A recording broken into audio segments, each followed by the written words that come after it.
And that's where the problem is like we want to help somebody that we're willing to put our own fucking personal values out to try to help that person. And we have to take care of us first. Like this whole fucking series that you guys do is all about let's take care of us. Right? Yeah. Because if we're not okay, we can't help anybody. Yeah. And you get severe burnout from trying to help an addict who doesn't want help. I can only imagine. Yeah.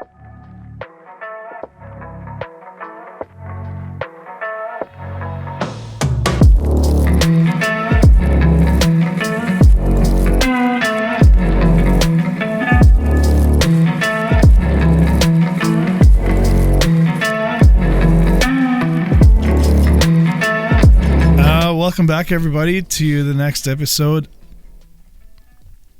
What are you doing? Puking? Burping? Yeah, sorry. It's the wings. I got to restart that. I have to restart that again. I was like, oh, something's coming. Leave it in. You're leaving it in for the record. All right. Well, I'm glad we got together again here. Today's episode, I know we've done this before on a different show. The three of us have sat on mics in a room together. It was actually very different. It was very different, but we did discuss the same topic we're going to be talking about today, but it's going to be in a more...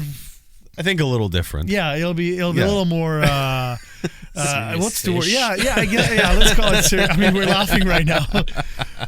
But laughing's good though. That's okay. Laughing is I just won't make some good. of the same jokes I made last time. Laughter is definitely a healer, at least for me. Like, if we can joke about things, then life's pretty fucked up. Then, right. Like, I mean, I think all three of us can kind of operate on that mentality for sure. And I know you've talked about it on your podcast in the past that if I'm not making fun of you, that means we're not friends.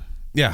And like my closest friends, we say probably the meanest shit to each other. My daughter brings that up sometimes. She's like, you guys are so mean to each other. I'm like, that's because we love each other. And I was like, Autumn, if anyone comes over here and I'm not making jokes with them, you don't talk to that person. That's probably not someone who's going to come over here much. It's just that's not how my life operates. 100%. I think in the end, it's all just a mask to bury down the real feelings we want to talk about. But that's why we do this. and I'm not going to quote word to word this comedian, but he talked about. And also, I'm not trying to shit on women, but this comedian was saying, he's like, yeah, I'm gonna my best buddy, like I'm gonna call him out. Like you're a fat piece of shit. Like you've put on weight, man. Like you're getting fat, And then, but behind his back, I will raise him up. I will talk. Yeah, absolutely. Like the best he's the best guy. But not to his face. And then he goes, and then the comedian goes, and women. And I'm like, oh my god, that is so true. Some, right? Super funny. There's some truth to it. It's a little more. Truth to it. Yeah, it's that. Yeah, the way we do it is very, I would say, more. Well, I think we brought it up with too, men, and then the way they do it is more common with females. Yeah, like I mean, I call you some names, you call me some names, and I know it's with love. Whereas if our wives called each other like that, then we'd never. I wouldn't be allowed to hang out with you anymore. Yeah, exactly. I would have to drop a client. Yeah, you'd lose me as a client, 100%, and we wouldn't be able to do the show anymore. No, yeah. So, but okay. So, all joking aside, I'd like to welcome our next guest, Dag Aymont. I've met you. Jesus Christ, a few years ago. I don't know. Quite a few years ago. And but I'll never I know I was very drunk. I was so drunk. And I'm like, yeah, man, let's go have some beers. Let's have a drink. And he's like, man, I don't drink. I'm like, what the fuck's wrong with you? And but I don't know why he still talks to me to this day. I don't know why I still talk to you to this day. But I'm sure I came off as an asshole. But people call me the lovable asshole when I'm drunk. But who? People, okay? Do you have a list of these people? It's just people. One name. All I'm looking for is one name. Yeah, we met at the Pyramid at a show. I don't even know which show it was. Hatebreed. Was it Hatebreed? Yeah, okay. Hatebreed and Devil Driver. Oh, that's right. Okay. Yeah. And see, you remember more than I do. Well, that's because he doesn't drink. That's right. One of the benefits of quitting drinking. And detriments, maybe. And too much clarity. Yeah. And it's not like we became best friends right off the hop, but like you were part of the music industry. I was just kind of getting into it, and we've seen each other at shows, and then eventually we just kind of I think we just started hanging out more and more, and then I had a band. We needed a bass player, and this guy is like one of the best bass players I know in the city, or outside of city, I guess. Yeah. Let's say outside of city, but you've joined our band, and we've become really good friends since then. We did the Manitoba Loud Music Awards, which we can touch on that a little bit too. You know, give yourself plugs all you want. And Badlands Promotions has done so much for this for the Winnipeg music scene. And I was, for a very brief period, I was part of it too, and I loved every minute of it. Unfortunately, just my life's too fucking busy. It happens. Welcome to our show, and thanks for being here. I'm glad we're gonna kind of unwrap this bad habit of yours that you had and we currently have. Whoa. Okay, habit. I'm just gonna say habit. Save your judgment. Bad or good. But I know you. I didn't know you when you struggled with addiction, substance abuse, alcohol, and all that.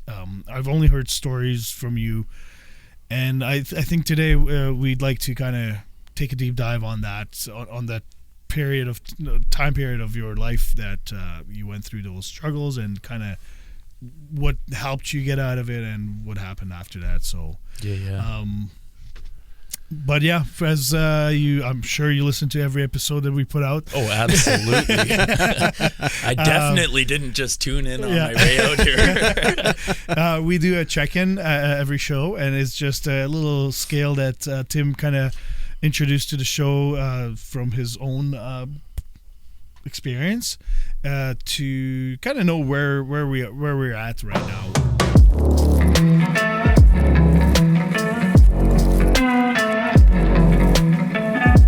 So, 1 being you're feeling absolutely shitty, 10 you're super happy and nothing can get in your way. Tim, why don't you start it off? Okay. No, I think I'm like a 6.5. Okay. Maybe even a 7 almost. That's good. Oh, well, yeah, I'll give some. Yeah, I'll give some context. Yeah. This is hey, I've had a really long day. Mm-hmm. Welcome to my life. B, we Me too. We did, yeah. B, we did record an episode. This is a 2-episode day. Yeah, it is a 2-episode day because, as I mentioned in the previous episode, that I am currently in Europe. If you're listening to this right now, so this is a 2-episode day where we're building up some, and we had some time and people were available. So, I always get it's strange to do a show that tends to cover some heavy subject matter. Not always. It's not meant to do that. It just we want to. You said deep dive, Tommy, and that's a great way to put it. Like we want to deep dive, and like generally when you deep dive with people, that comes with some heavy things, and like I actually feel better because of it. Yeah, it's our last guest that we had on the last show, which was Tommy McGuire, who his episode will come out whenever, but. It's already out. Or it's already out or whatever. I don't know. It's okay. I'm really bad at this side of the thing. But he said when we were done and when we turned the mics off, he said, like, hey, guys, thanks for the therapy session. And, like, there's some truth to that. And, like, I feel that. I feel 100%. That every time we do this. And, like, I love that. And I know I say it every goddamn episode and you're probably getting tired of it. But, like, I can't stress enough, like, how important this is to me. Yeah. What we do here on these mics and the people that are so gratefully willing to share with us, like, I can't tell you how much it's appreciated and how much it does for me as a person and in my soul. Like, I was a 6.5 2 hours ago and now I'm a 7. And like, I tend to not move above a 7. That doesn't really ever happen. So like, I'm kind of feeling as good as I normally feel, which to me is a huge win. I'm glad I could bring that out in you. Yeah, well, Dag, thank you. I lost my thought. No, I wanted to say something on what you were saying, but that's okay. It'll come back to me. But I agree with you. It's the same thing. Like it was such a good conversation, and even though listeners listen to this 2 weeks later, just from 2 hours ago, that the conversations we've had with our previous guests was absolutely fantastic. It's I was really excited even before the show to talk about parenthood, because I think there are way too many dads that are struggling, and we've touched on that we don't necessarily talk about our feelings because our priority has kind of shifted towards not just our relationship, but now it's that child, and then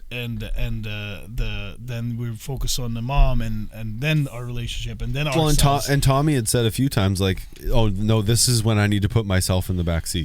Yeah. Or I'm paraphrasing, but like, this is when my needs aren't as important, and like those are real moments, and that's a real thing. So there are moments in life where like your needs just aren't as important as others. Yeah, and so just having those conversations.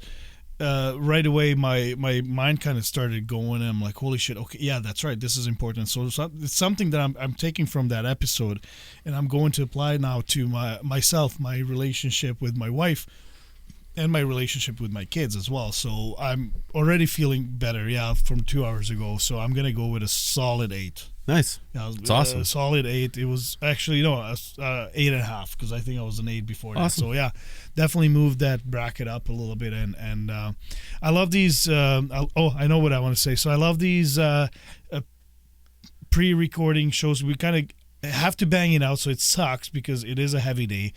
But we're taking in so much information now all at once. What sucks to me is because you mentioned that it's kind of like a therapy. Yeah. Last time we did this, I was gone for actually 5 weeks. Yeah.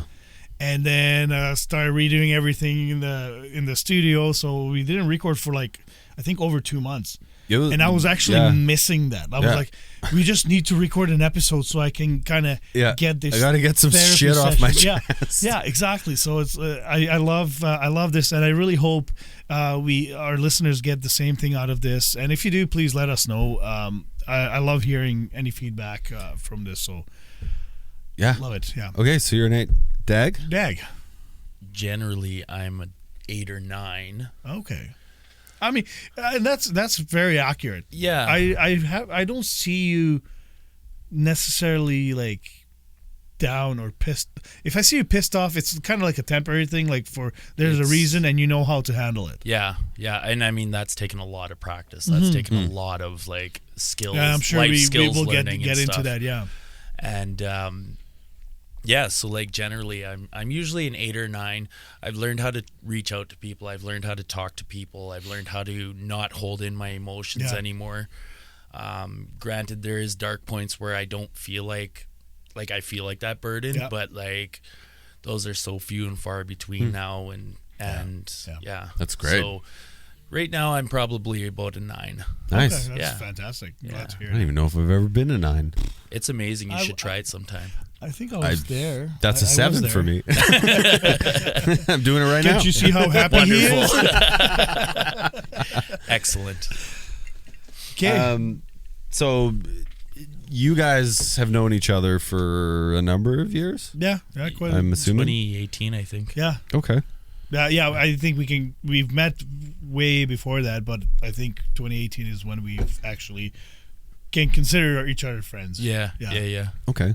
So, Dag, do you want to maybe you've got I'm sure a long and very involved story that is probably unbelievably interesting. Yeah. Do you want to give us a bit of a snapshot of what that looks like so we can that'll help us guide into sort of what we want to go through here today? Introduced into I was raised in an alcoholic home, alcoholics and musicians, and I was always surrounded by musicians and the fellowship that musicians bring. That's what I just got so high off that, right? Yeah, but unbeatable. Unfortunately, Almost. when you're 6 or 7 years old and you associate that with alcohol, when it's that's what's around, right? It kind of became the norm, right? Yeah. By 12, I was drinking. I don't even remember my first drink. Like, I hear so many people tell their story and they're just like, oh, and I remember my first drink. I don't remember when I had my first drink. I just know an incident when I was 12 for sure that I was drinking. Yeah. And so by 12, I was drinking. By 15, I was drinking every weekend. And by 18, as a full-blown alcoholic, I had dabbled in weed a little bit at 15, and it's not for me. It gives me paranoia and anxiety, and no matter what strain it is, it just messes me up really bad. Same, and so it's not worth it for me. And but I hated drugs. Like, my whole life, I hated drugs. And then I hated what they did to my friends. I hated what they did to my brother. I hated, like, I seen my idols on stage. I never wanted to be my idols like that, right? Yeah. And at 27, I had gotten into drugs, and pretty heavy too. Like, it was just like. Do you want to name? I was on coke mostly. Yeah. Coke mostly. I really enjoyed mushrooms. I was on ecstasy for a little while. I always said that my bottoms would be meth, crack, and heroin.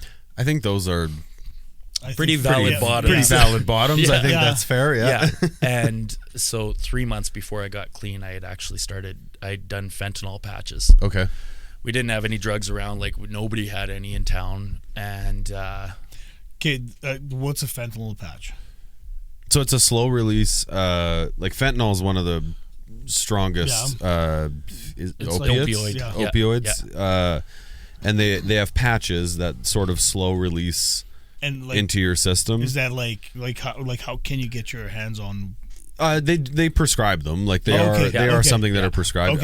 You got to be in pretty serious pain situation where you're beyond, like, I see. You're beyond a lot of other methods of pain management, as they would call it. Okay. And the way my buddy was doing it is he'd cut up this patch into small little tabs, and you'd just suck on it. Oh, yeah. Okay. And it would fast track it. Yeah, absolutely, right? But they're just tiny tabs. Like, and I was like, well, because you can OD on this shit. Oh, absolutely. That's the shit that's killing people. So, like, that's what's that's part of the epidemic of this fentanyl thing is like that it's so potent. Mm-hmm.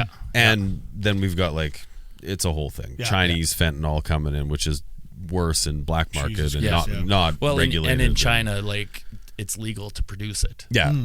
So it's probably not regulated. So it's a fucking nightmare, is what it is. Absolutely. And so I spent like 3 days, like, I was dope sick for 3 days, and I was like, okay, I said I wasn't going to do opioids, more specifically heroin, but opioids is opioids. Kind of all the same. Yeah, I don't understand why my friends are so hooked on it, and like all I did was nod off and puke all night. Like, it wasn't a good time. And 3 months later, I was doing heroin. Oh, fuck. Yeah, and only one night I had said no to it until it was right in front of me. Yeah. It was beside me. I said no, and then my buddy moved it in front of me, and I, like nothing, I just snorted a fat line of heroin. Yeah. And the next day I went to a concert, and I got clean the day after that. Okay. Yeah. Wow. And it wasn't because I was using heroin. So I have no doubts in my mind that if I would have stayed in that world, I'd be probably running around stealing bikes if I was even alive. Or dead. Yeah, exactly. So that's a very quick summary to what is probably a very in-depth story. It is, yeah. But it gives us some context. So you grew up with alcohol around, probably some amount of drugs, maybe just weed or something. Yeah. Like, usually, and weed, I would tend to argue is of course is or isn't a drug. but at the time, agreed. At the time, yeah, and, for sure. And still, you can abuse it. Yeah, like anything. Right. It depends on how it's any mind-altering substance that you do too much of too often is a problem. Yeah, and weed and alcohol and cigarettes, all fall into the same category. For sure. My argument to that is, like, I don't smoke pot now, but I've smoked my fair share. Yeah. And I've smoked a lot of pot, and I've never blacked out from it. Oh, I have. Have you? Oh yeah, greened out. Yeah, I've greened out, buddy. I mean, and that's the thing. Like, and that's what happens to me every time. Oh really? That's just your okay. Yeah. And the thing is, maybe I didn't smoke enough, but like I remember being high as a kite for hours, and I still remember every single thing I've done. And like to me, like that was just like alcohol's way worse. Well, it is. Sure. It is worse. Absolutely. No, if we're ranking them, it's worse. Yeah. By alcohol is a mile, definitely it's up there worse. with like crack and heroin and stuff, right? Yeah, it's legal and everybody drinks it, so it's socially acceptable. Yeah. And so, well, even with like my argument with weed is I've seen people become dependent on it, right? Mm-hmm. Okay, yeah. That's where I can't function without it. Yeah, and that's I guess that's I also fair, see the medicinal value in it. Sure, of course. I see the recreational value in it. Yeah. You know, like I see all sides of it. So, I don't think alcohol has a medicinal value. No. And so it numbs. weed does. Beer does. What? It's good for kidneys. Is it Yeah, really? no. Because No, it's, oh no. Okay. It's actually All right. it flushes the kidneys actually. Yeah. Okay. Well, you piss a lot when you drink it, so I maybe guess, that's a thing. Yeah. No, it's that's and it's good for skin as well. Okay. That's why they have beer baths in or I have beer so many spas in Czech Republic. Jokes I want to make, but it's the wrong show. Okay, so you grew up around it, so you would have had probably a different experience with alcohol and drugs than most would. Yeah. Or than lots would. Yeah. Maybe not most, but lots. Yeah, lots. Yeah. For sure different than mine. I grew up in a home where those things you're going to hell if you touch them, and it's never going to happen. Right. And then I went to the LC with my dad the other day, so that was interesting. So he's clearly changed his tune, but so would you say that probably had put you in a position to be susceptible to the level of intensity that your alcoholism and your drug addictions were? For sure. Or became? For sure. I guess became. Yeah. Like I said, that fellowship that the music brought, like being music does that. 6 or 7 years old, sitting on my mom's lap at 3:00 in the morning while all of her friends are sitting around smoking cigarettes, drinking beer, and doing whatever else, right? But they're all playing music. Yeah. And they're all like playing guitars and singing and having a great time, and the energy in the room, like it's romanticized. Oh, it's amazing. And unfortunately, those things were tied to it. Yeah. But I thought, exactly. I tied that to it. Is you're going to get that when you drink as well. Yeah. Right. Yeah. And so also, having my mom dismiss some of my feelings when I was little. Unintentionally, she never did it on purpose. It's just she grew up in a home where you didn't talk about feelings, so I was just like, I was a very soft kid, very sensitive. I just wanted to love and be loved, and that was it, and learn and grow. And being somebody with an original name, and being a kid with undiagnosed ADHD, and I got bullied a lot, right? And so I didn't understand watching my friends getting bullied. I didn't understand watching myself get bullied. I didn't understand violence or any of that stuff. I just knew love, right? Because my home was a loving home as well. Like they never fought that I heard of, And so, but so like I came home from school one day and I was just in tears, and I said to my mom, like, why are kids mean? Yeah. And she just kind of, well, it's okay. You'll be okay. Right. But now that told me the one person who matters most to me, the one person whose opinion means the most to me, has just told me my feelings don't matter. Yeah. Right. So then I'm bottling up feelings. Right. So between the two things, it was. Yeah. Well, you can bottle them up and then you drown them. Yeah, and then absolutely. That's where we end up. Right. Yeah. Well, and I think that like I've always felt, and I was actually saying it to our last guest because he came from sort of a music background as well, or he did come from a music background as well. I think that like I noticed when we do this show, when we do episodes with someone who's involved in music or has a life in music or plays music or has been in a scene playing, it's a different show.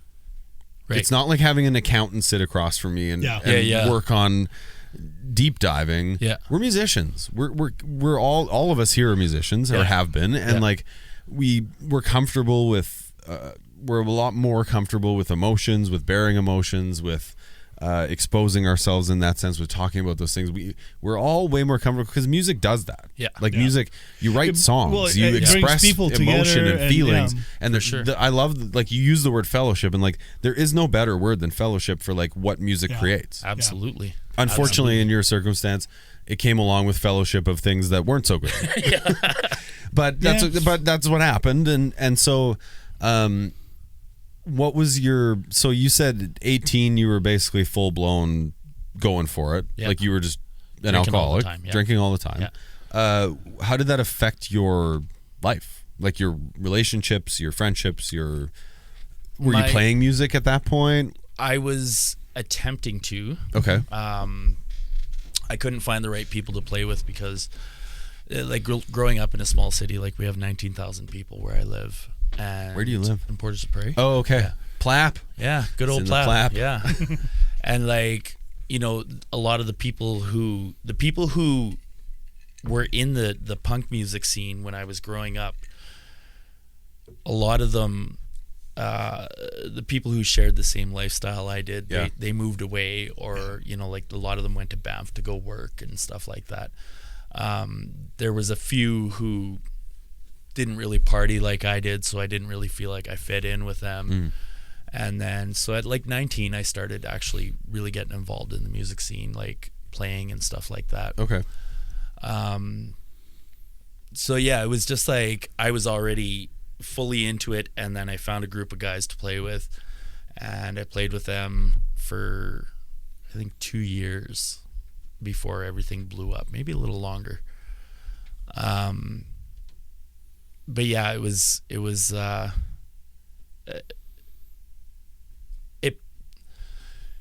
getting on stage the first time after I got clean was a million times better than getting on stage the very first time. Oh wow, okay. Yeah. So is that because I guess you were more aware of what's going on, and I guess your feelings, you were taking in your feelings, what you were feeling almost like for the first time, kind of with a clean head, right? Like when I went into it, I never wanted to be my idols, so I was never going to drink on stage. I was never going to do drugs or anything like that. I didn't want to be rolling around on the stage like Nikki Sixx, you know, and if I was rolling around, it's because I'm having a great time, or I tumbled or something, because it's the best. Yeah, absolutely. And I didn't want to be those people, so I wanted to be sober. And after a little while, I had joined this band where like it was a drunk jam band, where like we never jammed sober, and it was just a jam band. And then we ended up taking it a little more serious, but we never played sober. And I booked both bands in the same night for a show, and the idea was that the sober band was going to play before the drunk band. Okay. But we had to switch roles, so I had to be drunk for the third set of the night, and then like sober for the last set. That didn't even make sense. Oh yeah, that's, you know, you can't do it. I learned I could play drunk. Yeah, okay.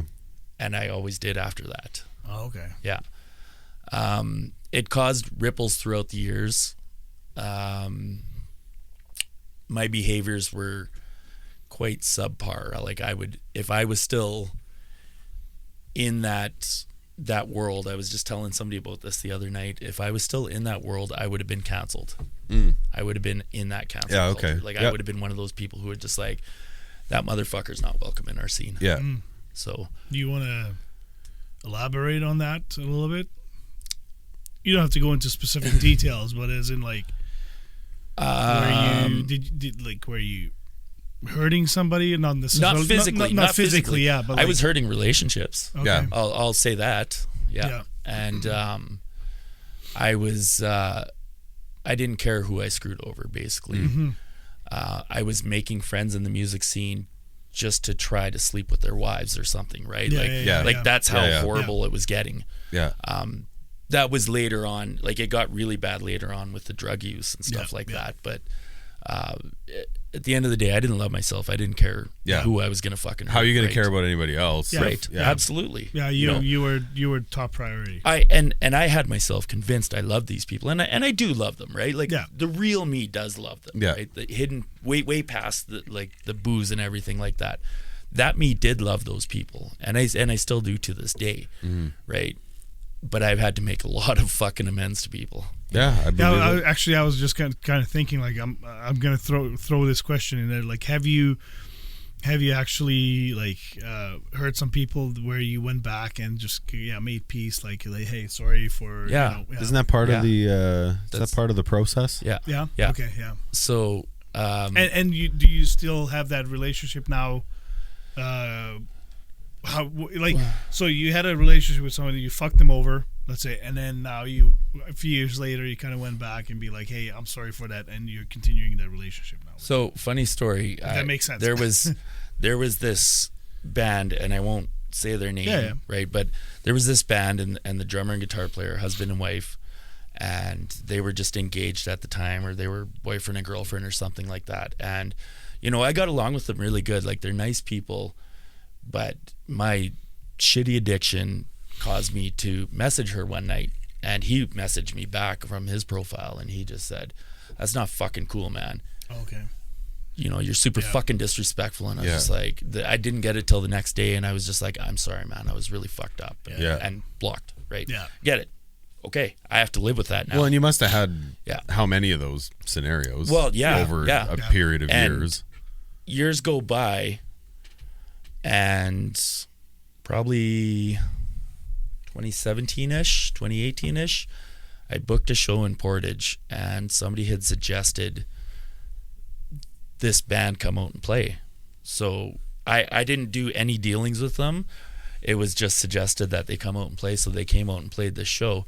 And when they the day of the show, I found out that this couple is in this band. Oh. And I'm just like, holy shit. Like, wish I had done some fucking research on these guys, right? But I knew that was my opportunity to make the amends, right? Like, I was already, sober for 4 years or whatever, 4 or 5 years, and I was already doing better. And so they walked in and they saw me, and they just kind of stopped in their tracks. And they said, "Where do we load in?" And I said, "I need to talk to you two really quickly before anything. Like, I just want to get this out that, like, that's who I was. That's not who I am today. I've, since gotten sober. I've done tons of work on myself, and I just want to put this behind us. And, like, I'm truly sorry for any pain I caused you guys." And they forgave me. And we all had a great night, My relationship with them is not the same. Course. But they let go of the resentment, and I got to let go of that, holding that resentment to myself, right?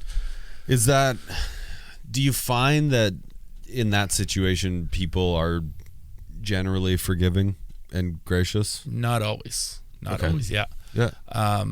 Which is also fine. Like, everyone gets to do their own thing. Like, and I've learned that I can't make people forgive me. No. I cannot make people forgive me. I have to accept that sometimes they're going to say, "I'm not ready yet." Yeah. And now what's the approach? Like, if you go through the process of, like, here's who I was. I'm genuinely sorry for what happened and what I did, or how this affected you, or I'm sure there's tons of language around it, but like, is that your point of letting go, regardless of their reaction, or is that just a starting point to repair damage? Like, how do you perceive those? The damage is repaired by the amends part of it all, right? Like, I mean, I said I'm sorry how many fucking years in a row? Nobody fucking believes me. You know what I mean? And it's just it's the when do you let yourself let go of it? When maybe let go is the wrong word. It's like it's a good word. When do you forgive yourself? Yeah, maybe that's a better way to put it. So once I know I've done everything I can, then I can forgive myself. Right. Then I don't need to hold on to it anymore. As long as I've done my part, right? Mm-hmm. So I can say I'm sorry. I can say I'm a changed man because I've said that a million fucking times, but I'm actually doing it now. You know what I mean? Like, I'm making a living amends to so many people by just being a different person, being better, and genuinely making that effort to say I'm sorry. Yeah. And like out of sincerity and real true honesty, like clarity and honesty. Yeah, absolutely. Well, and like, so the first time you tried to make amends with somebody, I'm sure it was in the back of your mind where it's like, shit, like if they say, no, I don't forgive you, like would that kind of set you back a little bit? Was that like a super scary part for your part of do the healing, programs prepare, like you were part of obviously some type of rehabilitation recovery program. Do they prepare you for that process? Okay. They must, Absolutely. because that's got to be one of like, because that could be a trigger point, right? Was that scary It is to walk into that step? Yes, it is. It's very scary because, like I said, for as long as I can remember, this is the life I know, right? And now everything's going to change. Yeah. Mm-hmm. And you have to face it. Yeah, and I have to like face now you got to face not yourself. Yeah, you got to face other people. Yeah, absolutely. And so, like the big thing is that like, I just have to be open-minded that my way is wrong. My way of handling things is wrong, right? Because every time I've tried to handle things my way, shit got fucked up even worse. Oh, okay. Right? So open-minded to listen to people who have been there, open-minded to listen to people who generally have a better understanding on how life works. Okay. And then be willing to go through that process even if it's fucking scary. And I've learned that if it's scary, you're on the right steps. Okay. I mean, it shouldn't be easy. No, absolutely You'd assume not. it shouldn't be easy. No, absolutely not. No. Yeah. If it's easy, you're drunk, and then if you're drunk, you're not doing the thing. Yeah. I want to. This is very. I think I said this last show too, but a lot of things happen in my life like this. This is very divine timing that you're here today. I was just gonna bring. I had a very intense and interesting couple of interactions with a very old friend of mine in the last 2 weeks that are very much in alignment with your history, your story, and your struggles. And I would really like to touch on that a little bit. Sure. From how he's talking to me and how we're communicating and what he's feeling. And like, I would love your perspective on sort of what your journey was like in relation to what I'm going to tell you in a little bit. So I'd love to take a quick break. Yeah, I was just and then if you don't mind, break, like I'd really love to share that because it's actually been weighing super heavy on me, and I don't know anybody better than you to have this conversation with. 100%. For sure. Yeah. For me to be understand how to support. Absolutely. Awesome. Let's take a short break and then let's come back. Okay. Hey, Tommy, among all the episodes we've recorded, there's one common theme, and that's getting therapy. We've talked about it lots. Many times. You had a really tough time making that first phone call. I had a tough time making that first phone call. I didn't even know if the person I was going to see was the right person, but you got to just try. Thank goodness we have a sponsor that makes it way easier now. BetterHelp has an online platform that allows you to fill out a questionnaire. They connect you with a therapist, and you get to communicate with them however you want. So whether that's text messaging, that's emails, that's through their app, that's video chats, you get all those options, and it makes it way less scary to be connected with someone. And if you're not into the person you talk to, they'll sign you another one right away. I've gotten assigned mine already, and I can't wait to use it. Like by the time you hear this, I will have had my first session, and I'm super pumped to talk about it on the show. Yeah, I'm very excited about it, and like it's very easy to sign up. It took us maybe 5 minutes to sign up, and you answer just simple questions, and next thing you know, you got a message that you will be paired up with a therapist, and within the same day, we got the therapist already, the name and a message from them, and we were able to communicate with them. So it's extremely easy. So please go to BetterHelp.com. Yeah, that's the thing. BetterHelp.com/Quiet Riot Show, and you get to also enjoy 10% off for your first month if you sign up using this link. So again, right here, I'm going to be doing it from here. Yeah, it's BetterHelp. Am I screwing it up? .com/Quiet Riot Show.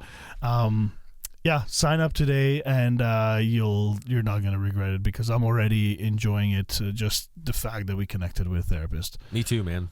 thank you to BetterHelp for supporting this podcast. Before the break, we talked a little bit. We've gotten a bit of your story, and I'm not even a sliver of it, but something. And so I have a very, very close friend. We've actually known each other since nursery school and never lost touch. Right. I was the best man in his wedding. We've had a very tight relationship. He moved his family down to Nashville a bunch of years ago. Background, blah, blah, blah. So a couple of things. So one, his family, in his genetics, and maybe you can comment on this, there's alcoholism in his family. Yeah. It runs in his family. Is that something that it seems definitely, like a thing? Okay. Definitely a thing. Okay. Yeah. Yeah, So- I mean, same with my dad and my dad's family. They're all alcoholics. Okay. So that's a thing. he moved to Nashville, got this great job for what he went to university for. I don't want to say too much because I want to keep him anonymous, but he's married. He has 2 kids, has this picturesque, beautiful life, struggles with alcohol.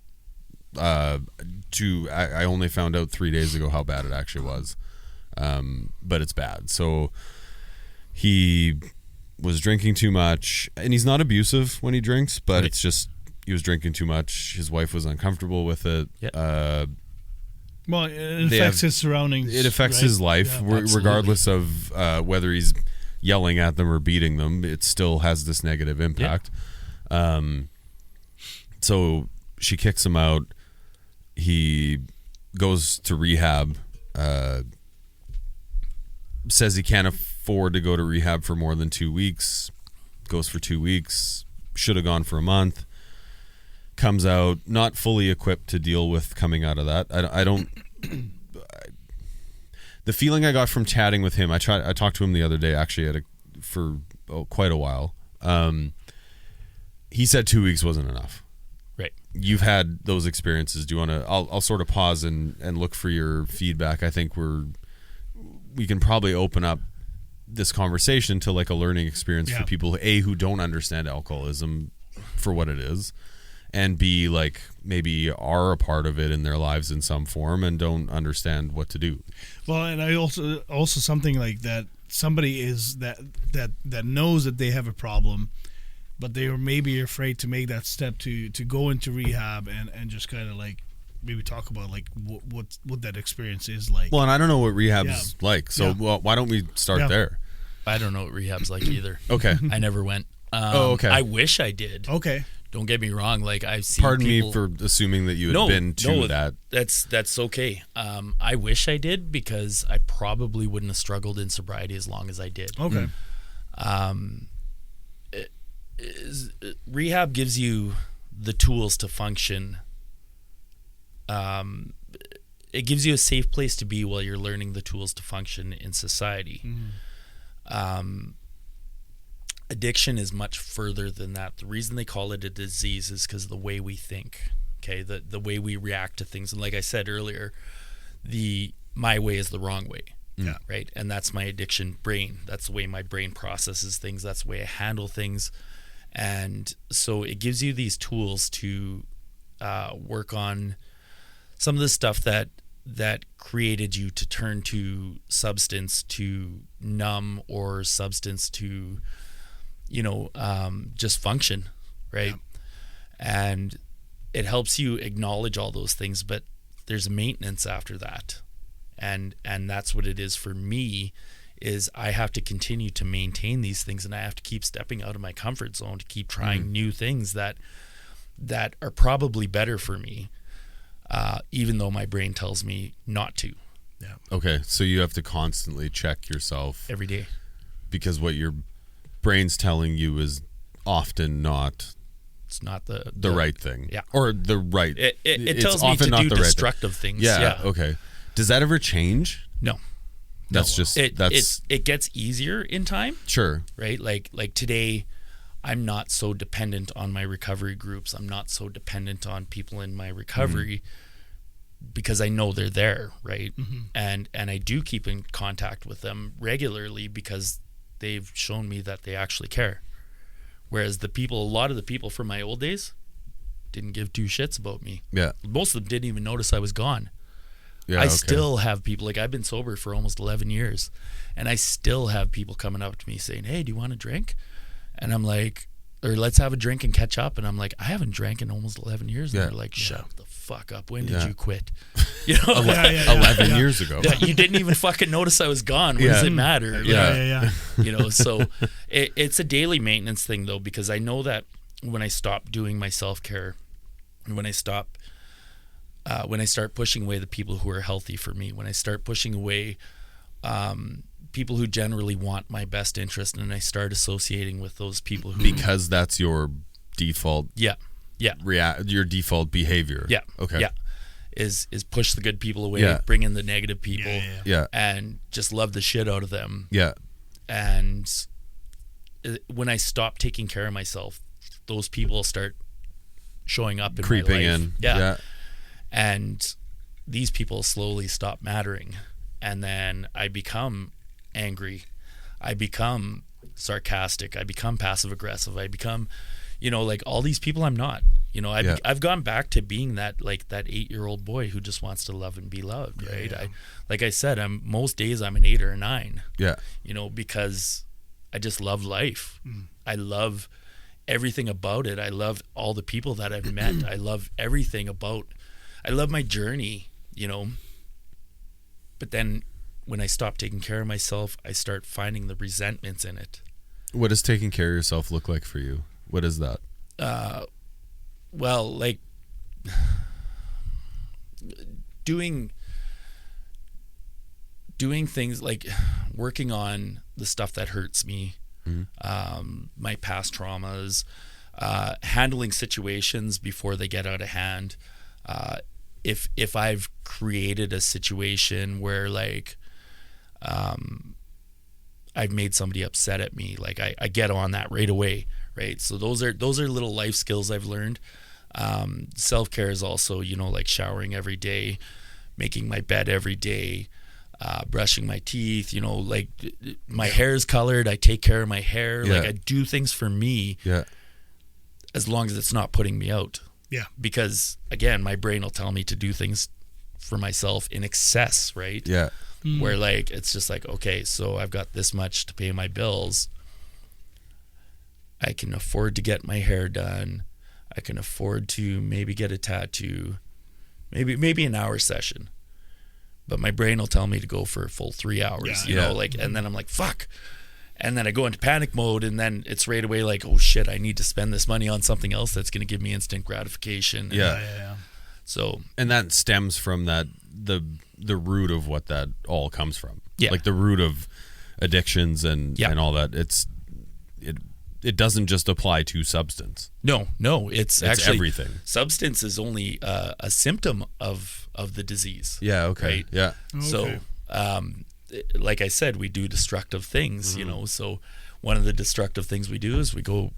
I remember I lived in this apartment, and to give you a general guideline of how long ago it was, my rent was $535 a month. That's a long time ago. And it was a 2-bedroom apartment. That's a long time ago. So my bills, I could afford to pay my bills if I wasn't drinking so much.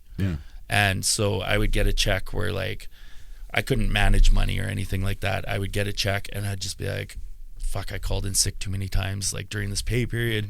Now my check's really low. Fuck, what am I going to do? What am I going to do? And rather than just give my landlord some fucking money and tell him like I'm going to be late, I better go have a drink and think about this. I'm going to do something destructive. To distract or delay or and then anything but it's 3 days later and I'm fucking laying in a fucking someone's bed, I don't know who, in some fucking random town, and I haven't showered for days, I haven't ate for days, I haven't anything, but I'm super fucking hungover. And I've got no money. And I still haven't fixed the rent problem. That's right.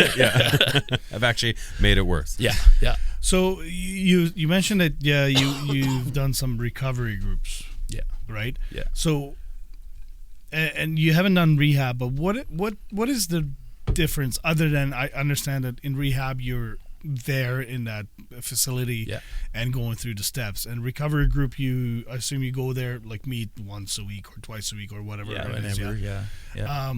As far as like effects of both, because I kind of still want to go back to kind of your question, but let's slowly get there. I'm way more like what do you think you didn't get from recovery groups that you would have gotten from rehab? Because you said you wish you had done rehab.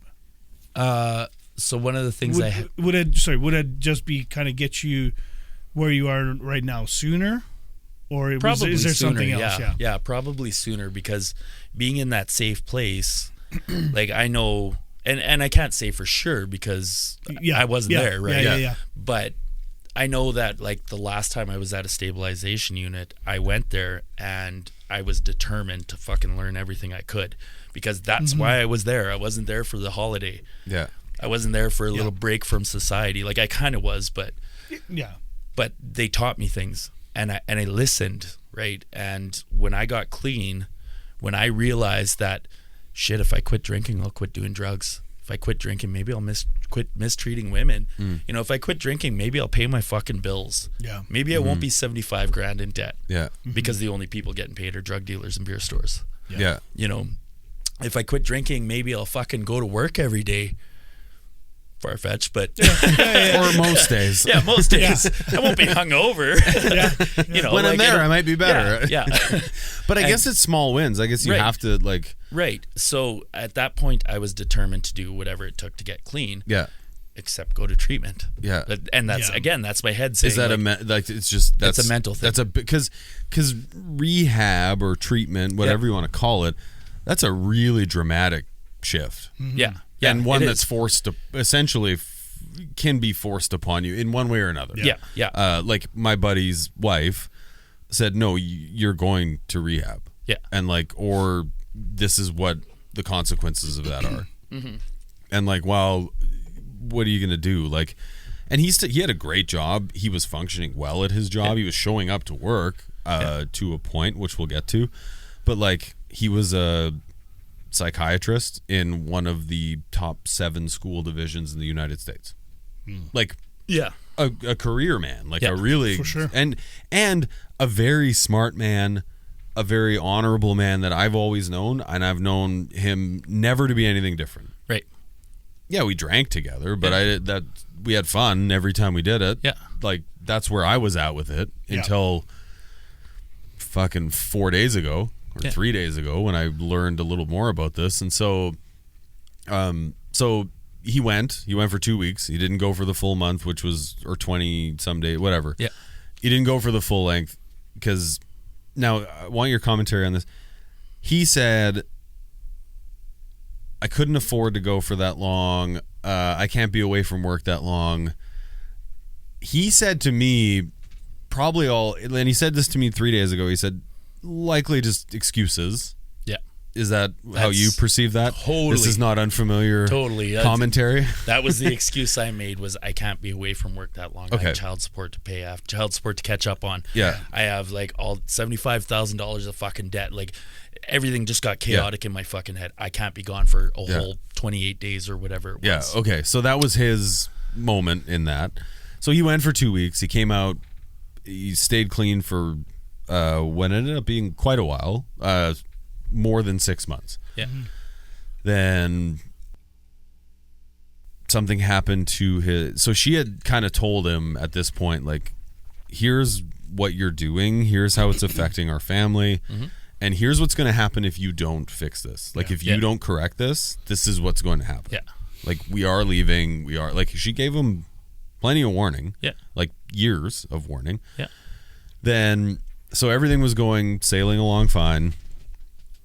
He was doing his thing. They were together. He was with the kids. He was living. Like, during that rehab and just before that, she had asked him to go stay somewhere else. Like, she's protecting her kids. Absolutely. Is really what it came down to. Actually, is like, and I've had some time to think about our conversation with him, or my conversation with him, and like talk to my wife about it a little bit, because I needed some input and guidance. Like, what's a mother and a wife's position in all this? And she's been through that, because my wife's ex-husband, who is the sperm donor for my daughter, that's even probably too much of a compliment.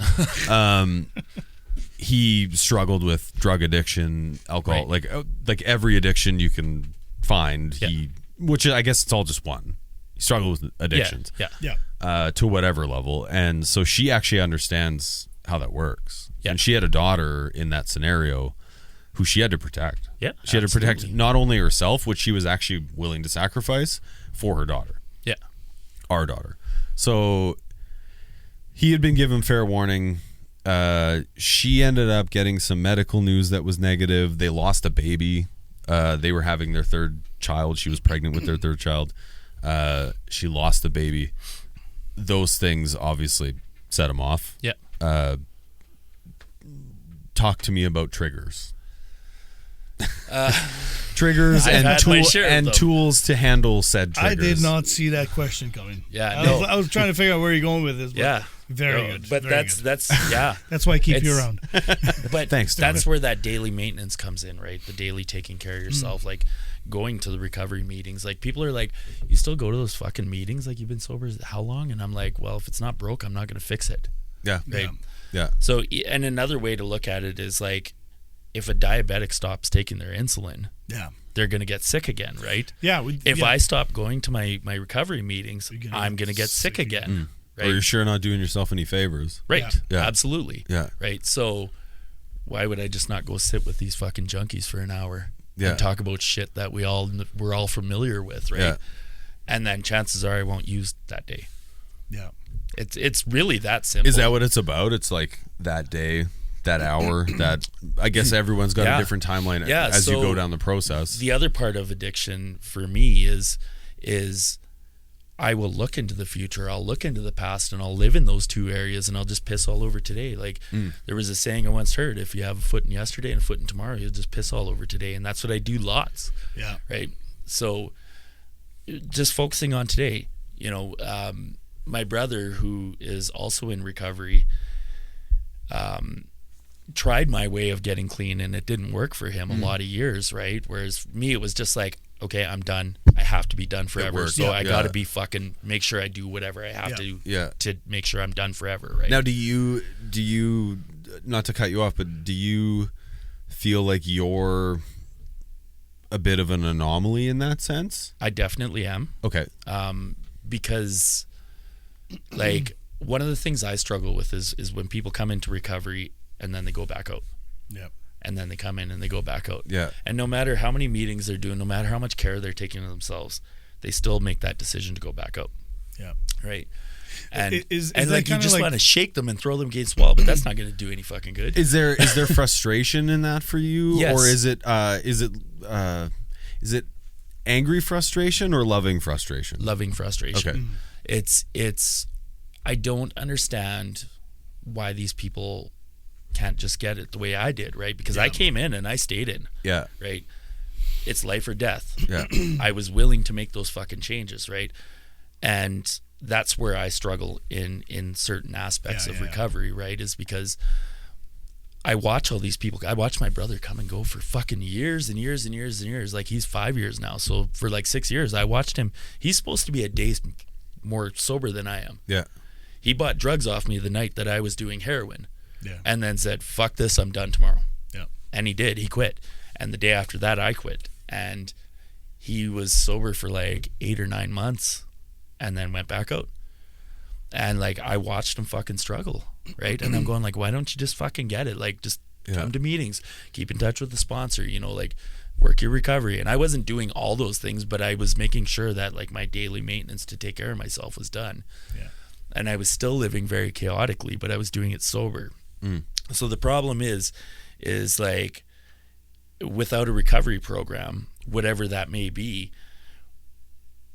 you become what's called a dry drunk or a dry druggie, and you're doing all the same things you were doing in active addiction, but you're doing it sober. Okay. So that's where the addiction, the drug use or whatever is just a symptom of it. Right. Okay. It's who we are. And if you don't change those behaviors, you're not going to ever get better. it's actually not about the thing. No, it's definitely not. Right? Yeah. So and it sounds like your buddy made that effort to be the better person, but at the end of the day, he's got that genetic in him. Yeah. Where he's going to that disease in him, where he's going to handle his shit by turning to the bottle. Yeah. So he did. Okay. Yeah. So that his wife was sick. Something happened. They lost the baby. That was obvious. Like, I think for anyone ever, that's a hard thing. Mm-hmm. Like, must be unbelievably difficult. Yeah. Never mind if you're weak, if you're sick. Not weak, sick. Yeah. If you're sick. Yeah. So he went back to it. Then he was trying to hide it. I think that's a normal thing. That's a very normal thing. Yeah, that's a super normal thing. I think most people know about that. And if you don't, that's what happens. Yeah. He had brought... Now, it was interesting, and he may listen to this and call me out, which is great. He should. But so he had said, I bought a bottle. I was drinking. I didn't want my wife to know. I didn't want her and the kids to know. So I put it in my work bag, and I was going to throw it away at work. Mm-hmm. I didn't say to him in that moment, you sure you weren't just taking it to work to drink it at work? Because that's what I felt right away. Right. Yeah. And I don't know if that's judgmental or that's just, maybe you're not being entirely truthful with me in this scenario. Because to me, that sounds like that's what that is. Like, why wouldn't you leave it in the car then? Like, or there's you had a million. I just wanted to throw it away. Yeah. Well, then why didn't you throw it away on Stop the way to at work? McDonald's. Like, there's Absolutely. and toss it out the fucking window. Like, there's a million For ways sure. to get rid of it. You couldn't get rid of it. But hey, he's on his own journey. That's the simple situation. It's okay. Is just throw it out. So, Well, but he didn't. simple. He kept it. Yeah. Well, and he kept it because I think, did he drink it at work? I don't know if he did or not.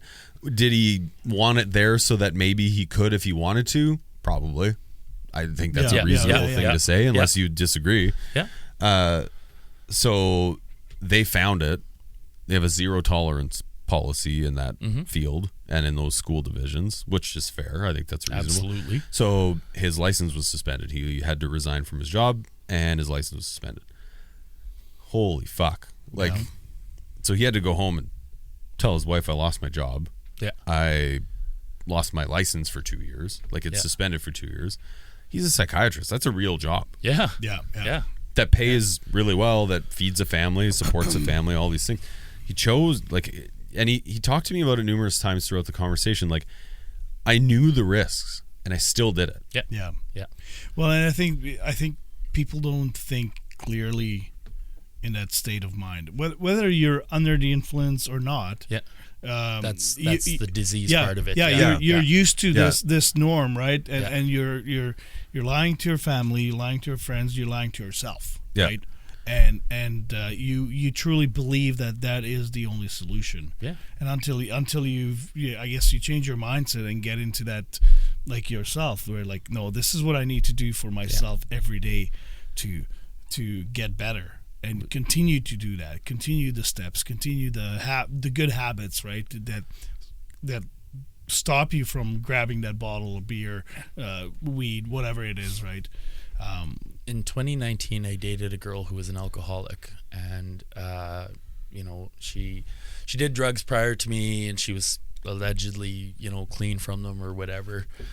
And, like, this girl, like, I was super in love with her, and, like, I just fucking, like, made her my whole fucking world. Like, I would have thrown everything away for her, and she slipped back into drug use, and I never noticed. Right now that I know that she did, I can see all the things that hindsight, see the signs and everything, but at the time, hindsight 2020. Well, you were blinded by the love, right? Like, you were happy. Right, for sure. So that's a song, isn't it? Yeah, it must be a song by somebody. Oh, that's blinded no, not by the that light. one. But there's got to be a song. Light, love. It starts with an L. So anyway, I dated this girl, and, like, fucking everything was amazing. We never fought, not once in a year. We didn't fight once. We talked, we communicated. Everything was awesome until she went back into drug use. And I always said to her, like, I don't care if you drink, I'm the one with the fucking problem, right? If it affects our relationship, then we have to talk about it, right? A conversation. Reasonable. Absolutely, right? I'm making Very a fucking fair, choice yeah. to date an alcoholic. Yeah. Yeah.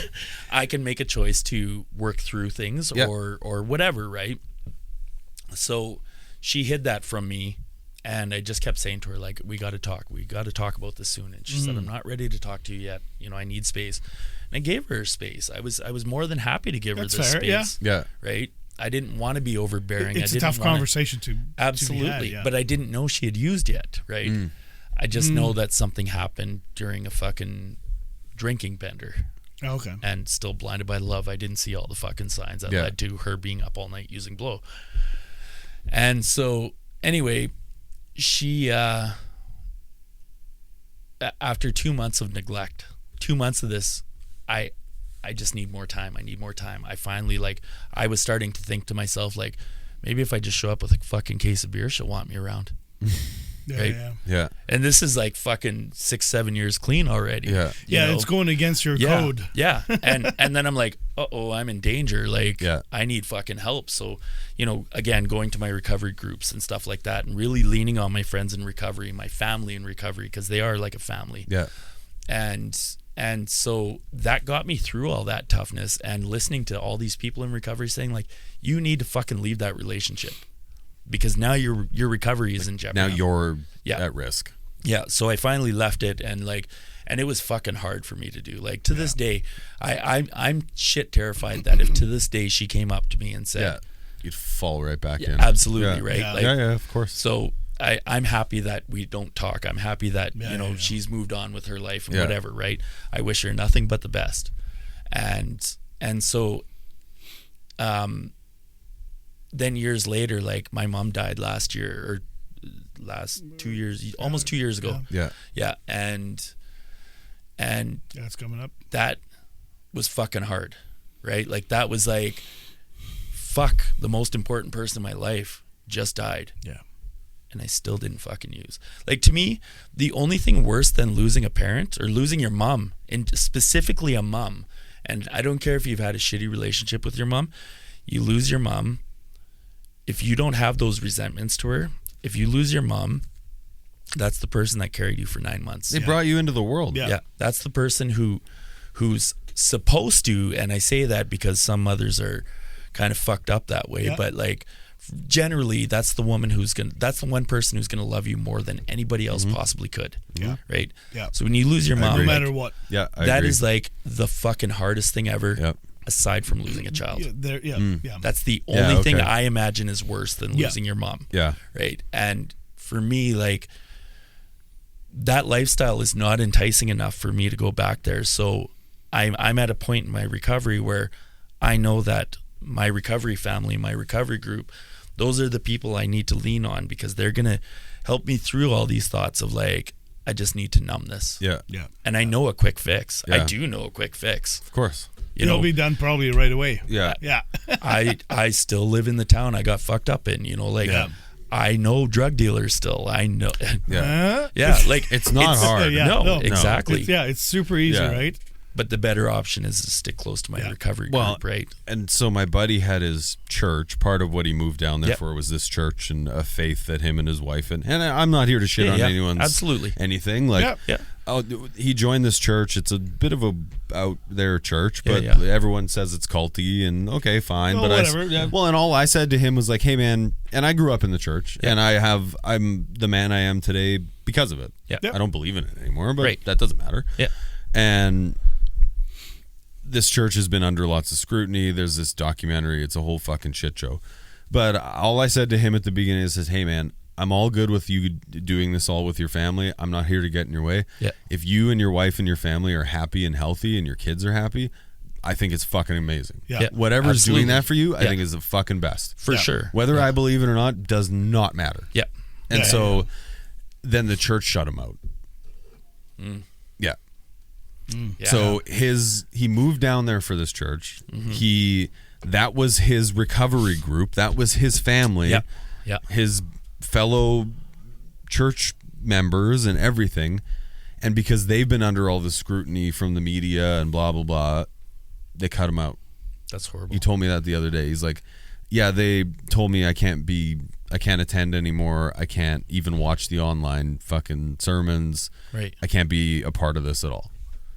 Like, and now, is that, I had an immediate reaction where I said, "Well, that sounds fucking Christ-like," and then and then I paused and I just said, "You know what, man? That's not appropriate." Yeah. Like, absolutely, my feelings about this, about your belief system, are not valid and like not important. Oh, trust me. Like, and so I stopped immediately and apologized because I said that wasn't a fair statement. I'm sorry. Yeah. But that was my first thought. Someday we can have that conversation if you ever want. Yeah. But today is not the day for doing that. That was my first thought, though, because it's as a and I can just assume as an alcoholic or a substance abuser, an addict, yeah. When you're leaning on a group or a person, and if they reject you, then you're like, fucked. I mean, that's got to be probably one of the worst triggers for you, right? Absolutely, yeah, because the people you've invested everything into and learned to trust, right? Yeah. Because in that world, I don't even fucking trust myself. How am I going to trust anybody else? Right? Yeah. And now I got to fucking trust all these strangers in these rooms. Yeah. Right? And you do. And it turns out to they fucking want nothing more than for me to stay clean. Yeah. Right? Cool. What more? Like, that's the greatest thing anybody could ask of me, right? But it's a jump. It's a risk. It is. And It you do the same for absolutely is. others. They look at you and go like, why the fuck would this guy care? For sure. Yeah. Yeah. So the people he cared about the most, who he needed the most, fucking bailed on him. Yeah. Yeah. And never mind their church, their Christian. I don't care about that. Yeah. The people closest to him fucking bailed. Yeah. But he's got nobody else. Yeah. He has his family who he doesn't have anymore. She's kicked him out. She sent him divorce papers a week ago. Wow. He had another incident with a relapse. He went to rehab again before that. It goes on and on. You've heard this story 1,000 times For sure. To play the devil's advocate, though, for, I'm not sure how many times it has happened where he's tried to get clean and fell back. I assume 3 significant ones. Yeah. So I assume his wife, now whether she gave him ultimatum or not. My mom gave my dad an ultimatum when she was pregnant with me, and he went to rehab and he cleaned up and everything. It sucks because I know one person now, a very close one, that like he's fallen off the wagon.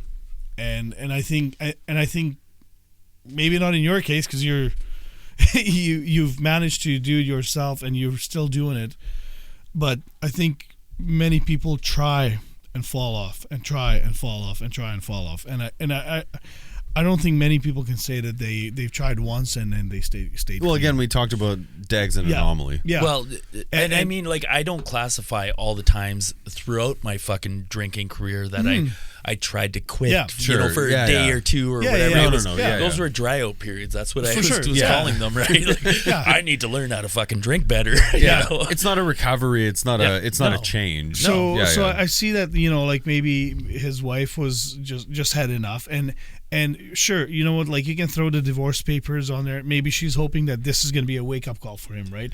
And maybe. Let's hope, right? Yeah. That this is a wake up call, I hope.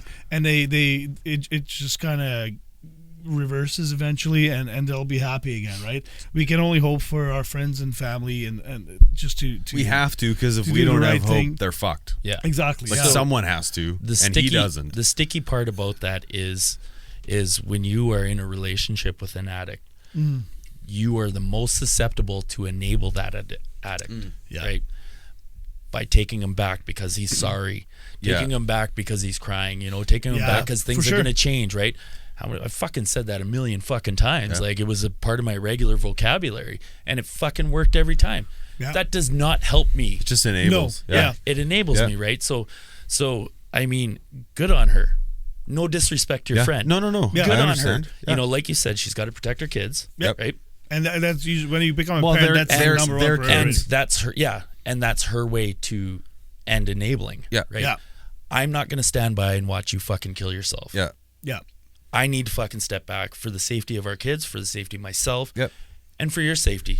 Hopefully you find a way. And because and what did he's been to rehab a couple of times. There's a lot of sayings and things that are common, I'm sure. But he had said the only way this ends is somebody dies. Jails, institutions, or death. Yeah, there it is. Yeah, those were exactly. That was. Thank you for correcting me.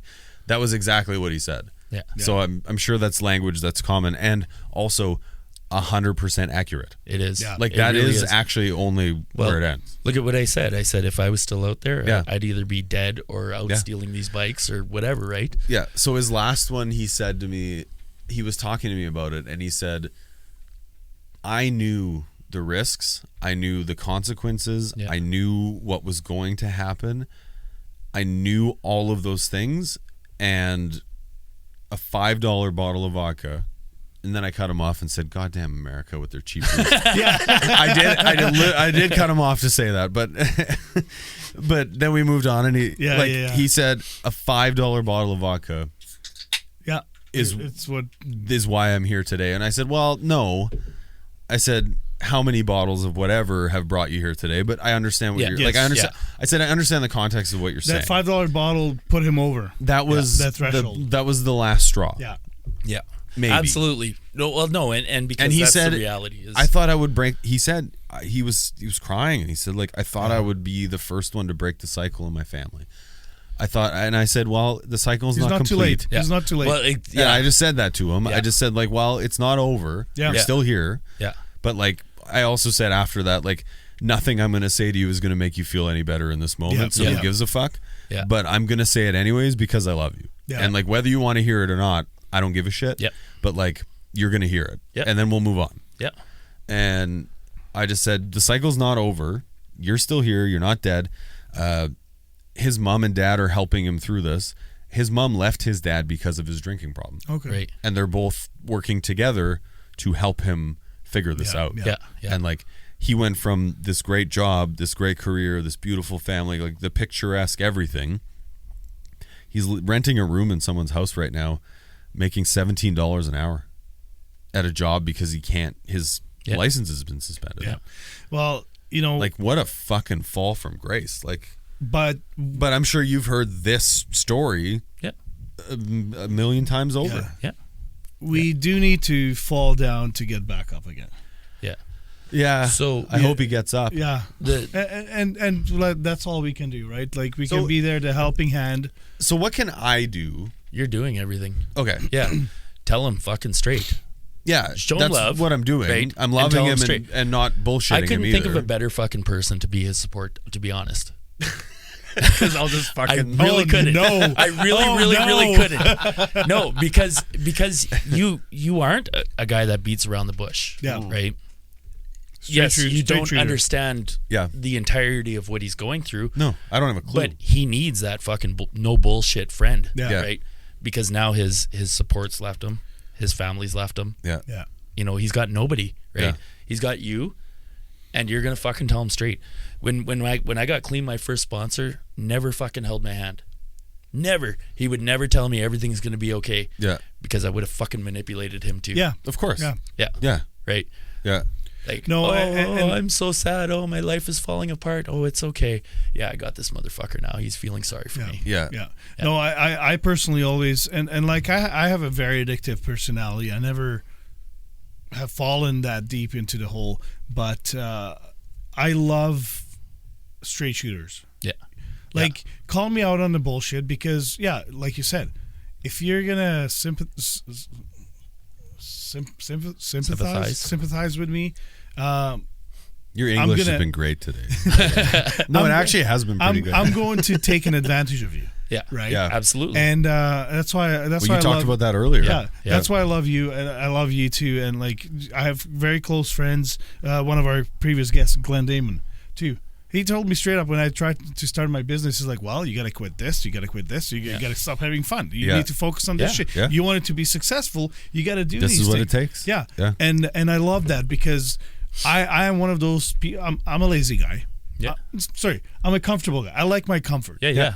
And I need that kick in my ass sometimes to get up and fucking do my shit, right? Yep. So I really appreciate that. I love that from my friends that tell me honestly what they think. I don't beat around the bush.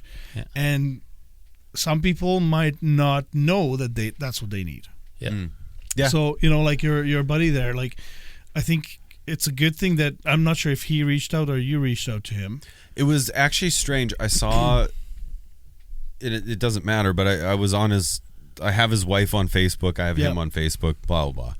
But I saw like his wife had posted a bunch of pictures on Facebook and he wasn't in any of them. Okay. And I was like, something That's weird. doesn't feel right. Yeah. Like everything for a reason. Yeah. Something didn't. It was a significant event at their church, like some fucking Passover Christian thing. Yep. And I was like, oh, he's not in any of these photos. That seems weird. That's weird, yeah. So I just texted him. I said, hey, man, I noticed your wife posted these photos and you're not in any of them. So, like, just checking in. Everything all right? Yeah. And he's like, he responded and was like, it's crazy you text me that today. I'm literally having the worst day I've ever had in my entire life. He's like, I'm actually at the bottom. Yeah. And like wrote me a thing. We texted back and forth a bunch. I said, hey man, I'm not here to push, but like if you want to have a conversation, you tell me when and like I'm available. Yeah. I also said, just for the record, because some of the things he said were scary. They were a little bit scary in sense of like they were teasing things that lead to problems, like self-harm stuff. Yeah. And so I don't fuck with that. Yeah. And so I just said to him, I said also, whether you're at risk or not for this, you now have to respond to everything I say to you and whenever I say it. Yeah. And so I said, I'm going to text you whenever I feel like it. And I don't care if you want to talk. You don't have to talk to me, but you have to say something. Yeah. So you can say K, you can say okay, you can say yep.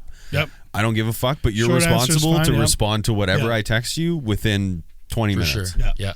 And so I just said, I don't even care how you feel about this. This is what we're doing now. Yeah. No, and so maybe he is, you know how we mentioned with Brendan, how he was hoping to, like he wouldn't contact any of his friends. Let's see who will reach out to me. Yeah. Right? And maybe he's at that stage too. That I think he's feeling a lot of shame. Yeah. I think he's feeling a ton of shame. Yeah. And so like for me, like I'm a very visual person, so I got to visualize things to understand them. So I've created my addiction to be this, you know, like in old Western movies, the sheriff's office with this drunken cell in the middle of the room. That's my head. Okay. And so my still addiction, in that cell. My addiction is the monster, and I'm the sheriff. Yeah. Okay. So this monster all day just speaks at me. Yeah. All fucking day. Most days I'm just like, shut up, go to sleep. Yeah. You know, like you're not coming out of But there. sometimes it gets. You're not to coming you. to that. But sometimes he's, hey, how you doing today? You know, he's nice, he's pleasant, and we have a conversation, and everything's okay. And then he convinces me to let him out just to play cards. He won't leave. Promises he won't leave. Yeah. And he can't fucking leave because he's in my fucking head. Yeah. Right. And so I let him out to play cards, and then he starts winning. And now I'm getting frustrated, and this is addiction winning in my life, right? Yeah. This is where my life starts becoming unmanageable. Yeah. And that's where the problem is we make our lives unmanageable, right? And any 12-step group, that is step one. That we became powerless over our addiction, that our lives had become unmanageable. It's two parts, right? Yeah. So it's, for me, when I got clean, it was sitting in the fucking hospital, right? Because I wanted to kill myself. But then I'm going, shit, if I quit drinking, you know, like seeing all this unmanageability as a result of my addiction. Yeah. And feeling that weight lifting off my shoulder, like everything is going to be okay. I just need to get help for my addictions, right? And if you don't see that unmanageability, you're not gonna want to get clean. You're not gonna want to get the help. Yeah. And that's what I see so often, right? And with that comes, and again, no disrespect to your friend, and no disrespect to people who are truly struggling with mental health and suicide ideation and stuff, is manipulation through suicidal words, right? Yeah. Because that is truly how we feel in that moment. Well, we truly feel like we want to end it. Take them lightly. No, absolutely not. It's not worth the risk. Right. And so when I got clean, I spent 3 days in my fucking head going like, visualizing myself trying to kill myself. Like I was a chef at the time. I worked with fucking knives, and I was visualizing me opening up my fucking knife fold and right in the middle of the kitchen I worked at and just start fucking cutting to kill. Right. Yeah. And at first it was just kind of like, oh, that was kind of strange. But then it got more and more real in my head, right? And I went to the hospital, because I was like, fuck, this is not okay. Like, I am not okay at all. And I was there for 5 hours before I started realizing all these things as a result of my addiction, right? And then everything felt okay. I just needed to put in that work to get the help for my addiction. Yeah. So I have one more question. So if, and I just want your honest input. Like, absolutely. He's clearly having the hardest time he's ever felt he's had in his life. We were talking the other day for 2 hours almost. He was drinking. Yeah. Is there something I should do with that situation? Should I say, I'm not talking to you if you're drinking? Should I say, like, you know what, man, if you're drinking or if you're drunk right now, like, we can't talk? Yeah. Is that actually the right thing? Because I just, like, because at one point he asked me, he's like, oh, what are you sipping on? Because I always got cubes clicking. Yeah. And also, it's your problem, not mine. Yeah. Like, don't, whatever. You said that to me right at the beginning of our friendship. But it doesn't mean I don't love and I don't care and I'm not sensitive to it. It's just like, I'm here to support, but like, not like that. Yeah, absolutely. And so should I have just, like, because he told me he'd been drinking and blah blah, and then I like wanted to talk about it with him, and I'm like, okay, well, like, is this the plan for this week or is this the plan for this month? Like, listen, I know this is heavy, it all sucks, and like, you're doing your thing, and like, I'm not here to tell you what to do, but like, where's the end game on this plan? Right. And that's what I asked. But like, is the right thing to do just be like, oh, you're drinking? Let's talk when you're not. Yeah. Because that feels dismissive to me. And would that be a trigger? Is that a me problem? Is that just me feeling? No, that is because so in that situation, that is my monster is out of the cage. He's got me fucking tied up to a chair and gagged. Yeah. And now you're talking to the monster. It's not me answering you from the sheriff's chair. Yeah, going, okay. You know, interesting. Keeping the monster quiet. It's not that. It's the monster's the one fucking answering you. How do you say that? I don't know. And I say everything pretty straightforward, but I couldn't even handle that one. Right. That was like, I didn't know what to do. Yeah, no, which is why I'm asking you right now. Like, I literally didn't know. I felt so much guilt about. I felt an inclination to say like, oh, this isn't the right time to have a real conversation about this. Essentially, that's it. I felt so much guilt about that because he's so sad and he's having such a hard time, and I love him. Yeah. And it's like, I didn't know what to do. I actually just had no idea what to do. So I just figured if I can have him on the phone and have a conversation, that's probably okay. Would it help to just tell him, listen to this episode? Well, we'll get there, but because like, I mean, we really took a deep dive to We're that. gonna I'm going to, but like, I'm gonna talk to him in a day. For sure, yeah. I think, what do I do in that scenario? What do you think I should do? Sorry. Well, at the end of the day, again, you're not talking to him. You're talking to the beast. Yeah. Okay. And so you can sit on the phone and just humor him, but any advice you give him is you're just giving that monster advice, right? And that monster is just like taking it and just going, oh, this is what we want to do, so I know now he's going to fight how not to do that. Okay. Yeah. Okay. So, I mean, at the end of the day, like, that's still your homie, that's still your buddy, you know, like, and you still love him and you can be there for him. Yeah. It's just, I think, like, redirecting the conversation when it starts getting towards like anything, I need help or anything like that is just like, okay, buddy, you know, like, we'll talk about that tomorrow, like after you so keep it, like, I can talk to him, he's my friend, but like, let's not try and come up with solutions here or plans, because you're not ready to take on plans, because we talked about like lawyers and divorce and all this stuff, and I was like, and then I realized, I'm like, oh, you're drunk, and so like, those are sober conversations, like, let's talk about the hockey game, cool, and like how we used to play music together, like that sounds fun, absolutely, like, is that okay to do that? Is for sure that is, okay, because you're still showing them that I love him and care and I'm here, but like, we're not making any progress today. You definitely aren't. Right? It's like you're distracting the monster, right? Yeah. Okay. No, that's like unbelievably valuable. And this is going to be the next however many months of my life, like trying to love him enough through this. And like, I'm not going to fix it. I'm not going to do shit. But like, no, I love him and I want to be there. And so that's you'll decide what the terms of that are. But and that's where the problem is like we want to help somebody that we're willing to put our own fucking personal values out to try to help that person. And we have to take care of us first. Like this whole fucking series that you guys do is all about let's take care of us.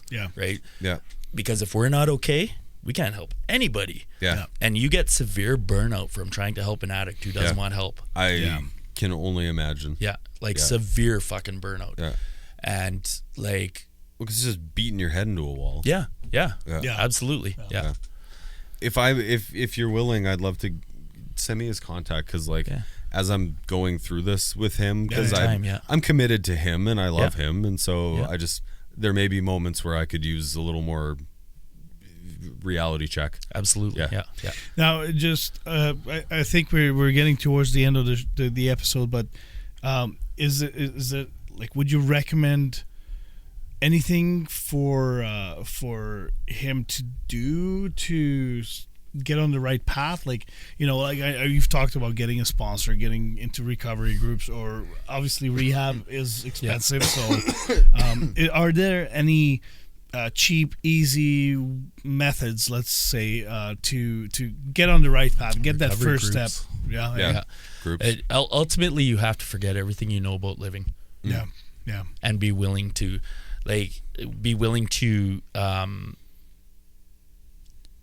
change your knowledge of how to fucking live, because you clearly don't.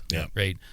You went from having a beautiful home to a career to a beautiful family and stuff like that to renting a fucking room. Right? Making just a fraction of what you used to make. It was just a big crash. And like you said, over a $5 bottle of vodka, right? Multiple $5. It didn't lead up to it. Over really, a number of years. That was definitely right of you to say.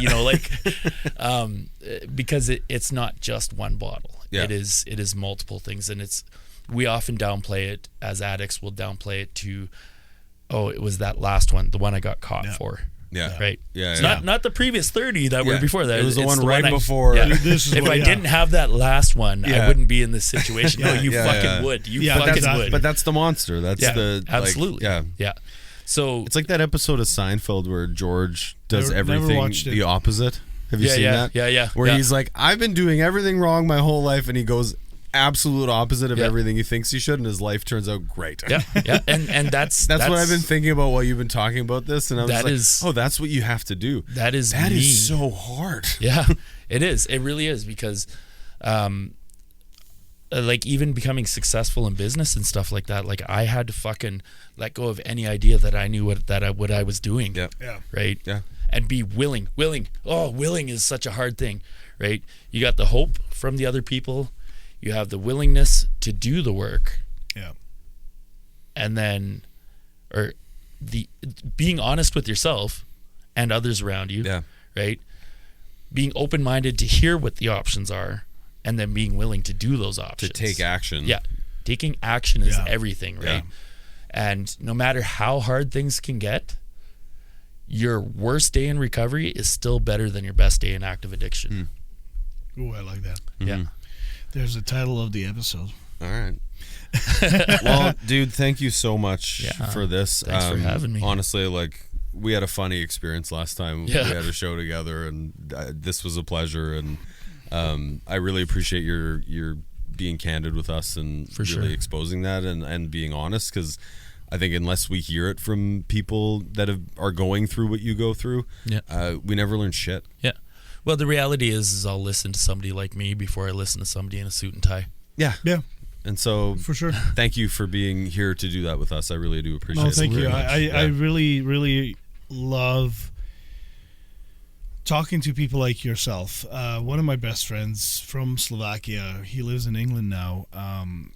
He quit drinking one day because, simple fact, he didn't like himself when he was drunk.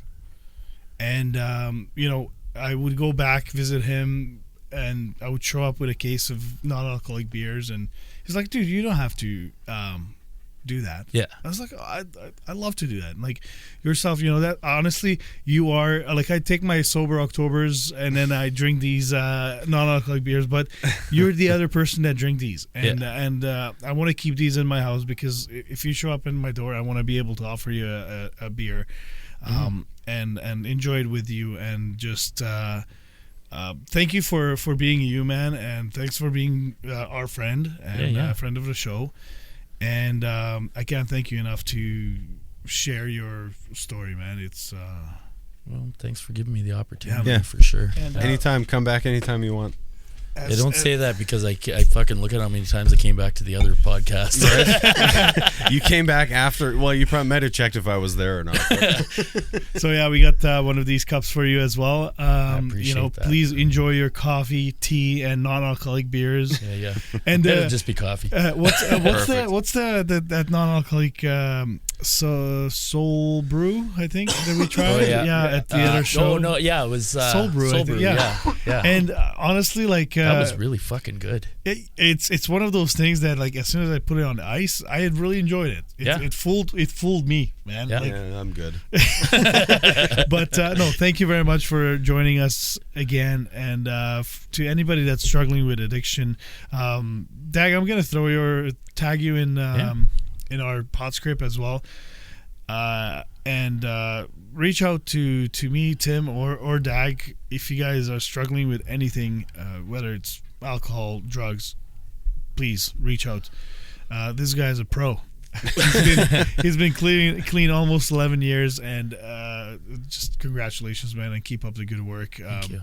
I love that you can hang out with two guys that drink tons of whiskey and still have a good time, and that's where it comes down to.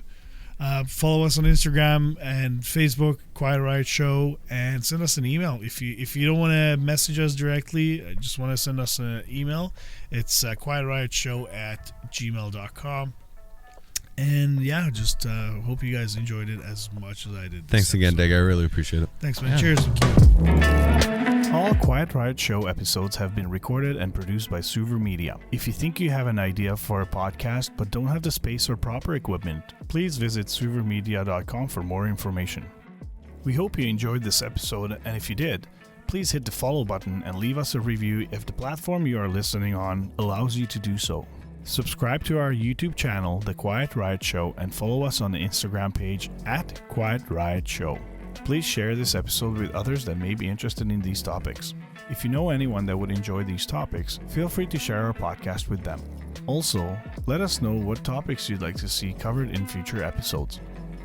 Get in touch with us in the comments on our channel and social media, or send us an email to quietriotshow@gmail.com.